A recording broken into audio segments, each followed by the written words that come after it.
I honestly think now I'm good enough to actually make a video. I think now I'm good enough to want to try and make a video.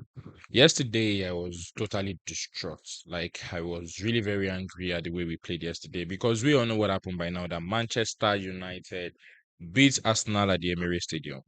That match yesterday could actually could eventually be a title deciding match, but I trust my team. I know we are going to obviously do well. So today, to cut straight into the action, we are going to be looking at two videos today, and we are going to be talking about them. So if you're on this channel, please remember to drop your comment, like, and share the video. First things first, I want to look at the video of Roy Keane speaking, on behalf of or speaking for Manchester United, and at the same time, I'm going to be looking at a video of Patrick Vieira speaking for Arsenal. So this video happened, I think it was in the first half. So I'm going to be playing the video of Vieira first. I think this video happened in the first half. And in that first half, Vieira really saw through what was happening. So this conversation or this video has really brought a lot of conversation about, the way Arsenal is set up. I know Arsenal this season, everybody can score goals. Like they don't have one point man that is scoring goals. But the problem Vieira identified, which I'm going to be playing the video now, is something that has been there for a while. So as an Arsenal fan myself, I think I have seen this and we have just been shying away from it. So let me play the video, then we can really talk about it. Feel tense. I think you can see that both teams losing the ball, they really try to get back 10 players plus the goalkeeper behind the ball. So the feeling is that there is no risk. There's too many passes going backwards and not forwards. Do you want them to be braver then? I would want them to be a little bit more brave, to take a little bit more risk, to play a little bit more forward and try to find those players between the line. When you look where Arsenal in the league, how they're doing in the other competitions, you're thinking that they'd be full of confidence. We saw the same against Forest last week, previously against Liverpool. They look tentative and they look very, very predictable going forward. So, to be honest, I think what they both said, Arsenal fans, please remember to drop your comments in the comment section. I think what they both said is very, very on point. A lot of people have said it in time past, but we might not really have paid attention to it. The fact that Arsenal sometimes can be very, very conservative. And at the same time, yesterday, it was as if Arsenal could not just bite. It was as if they were playing, but they could not just get the end result.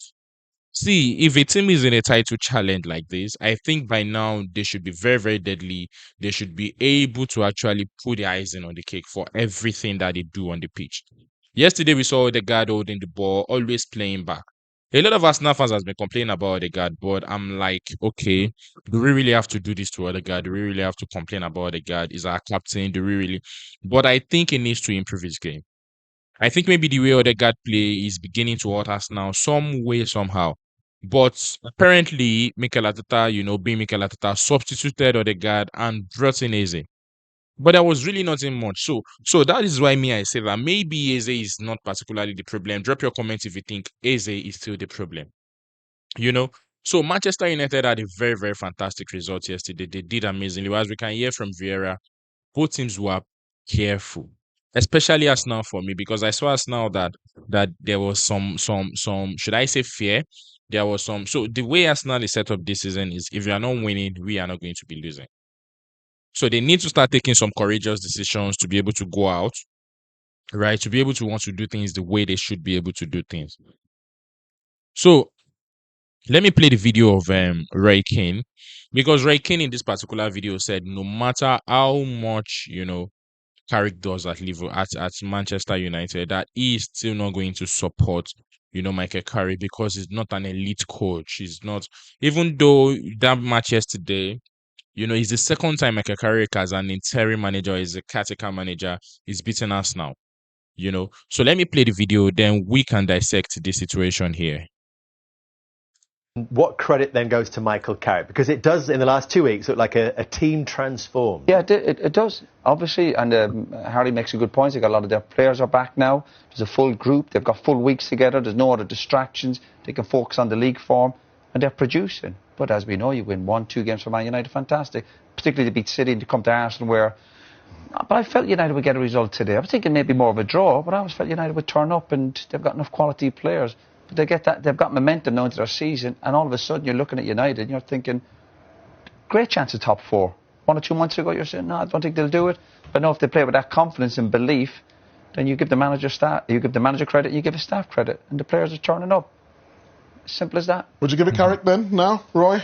Job? No, you're being silly now. No, serious. No, would you give him the job? He's had 2. So what exactly do you make of this conversation? Has Michael Carrick done enough to hand the place as Manchester United full-time manager? Do you think Michael Carrick has done enough to hand his place, at Manchester United?